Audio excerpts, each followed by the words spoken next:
अगली बार आप जब हवाई जहाज में चढ़े तो तनिक भी मत घबराइएगा। क्या आपको पता है कि लंबी दूरी की फ्लाइट में पायलट अपने केबिन में सो जाते हैं? क्या आपने सोचा है कि आप जो ऑक्सीजन लेते हैं वह कहां से आती है? हवाई जहाज की यात्रा अब सामान्य बात हो गई है।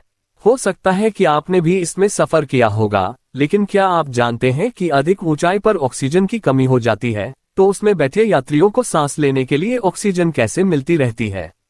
हवाई जहाज से जुड़ी और भी रोचक बातें हम बताने जा रहे हैं, जिसे आप शायद नहीं जानते होंगे। दरअसल 35,000 फुट की ऊंचाई के बाद लंबी दूरी की हवाई जहाज को हवा तो भरपूर मिलती है, लेकिन यदि वह हवा सीधे जहाज में प्रवेश कर जाए तो प्लेन क्रैश हो सकता है।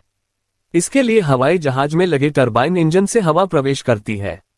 चूंकि यह हवा गर्म हो जाती है, इसलिए इसे टरबाइन के अंदर लगे फैन ब्लेड से गुजरती हवा को कंप्रेस करके पहले इसे इस तरह से प्लेन के अंदर फैलाया जाता है कि वह सामान्य तापमान के साथ अंदर जा सके। इसके बाद यात्री सामान्य तरीके से सांस लेते रहते हैं। वैसे प्लेन में छोटे छोटे ऑक्सीजन मास्क भी दिए जाते हैं, लेकिन ये ज्यादा देर तक काम नहीं करता। यात्री प्लेन के अंदर बाहर से लाई गई कंप्रेस्ड एयर से ही सांस लेते हैं।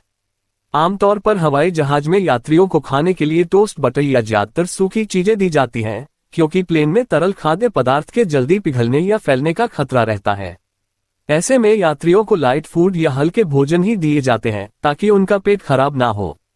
पायलट को भी भोजन देते समय इन बातों की सावधानी रखी जाती है ताकि उनकी तबीयत खराब ना हो जाए। लंबी दूरी की ट्रेन में जिस तरह पायलट को सोने का अवसर होता है, उसी तरह हवाई जहाज के पायलट को भी सोने की छूट मिलती है। जी हाँ, आजकल ट्रेन ड्राइवर को भी पायलट ही कहा जाता है, इसलिए चौंकिए मत। लंबी दूरी की उड़ान में 2 या 3 पायलट चलते हैं, जिसमें एक जब सोता है तो असिस्टेंट पायलट विमान को उड़ाता रहता है। हालांकि लंबी दूरी की उड़ान में ही पायलट सोते हैं, इस बात का ख्याल रखें। लंबी दूरी की उड़ान में यात्रियों को म्यूजिक सुनने के लिए हेडफोन दिया जाता है, जो ज्यादातर उपयोग किए हुए होते हैं। हालांकि आपको इस तरह से प्लास्टिक में पैक करके वह हेडफोन दिया जाता है, जिससे आपको इस बात का भ्रम हो सकता है कि ये नए हैं। वास्तव में ऐसा कम ही होता है। ज्यादातर यात्री इन्फेक्शन होने के डर से इसका उपयोग नहीं करते हैं। कल्पना कीजिए कि यात्रा के दौरान किसी की मौत हो गई तो क्या होता होगा। अमूमन ऐसा बहुत कम होता है, लेकिन हो भी गया तो मृत यात्री को उसी की सीट पर कंबल से लपेट कर रख दिया जाता है। जब हवाई जहाज की कहीं लैंडिंग होती है तो उसे उतारा जाता है। यदि अलग से कोई सीट खाली पड़ी हो तो मृत यात्री को उस सीट पर रखा जाता है।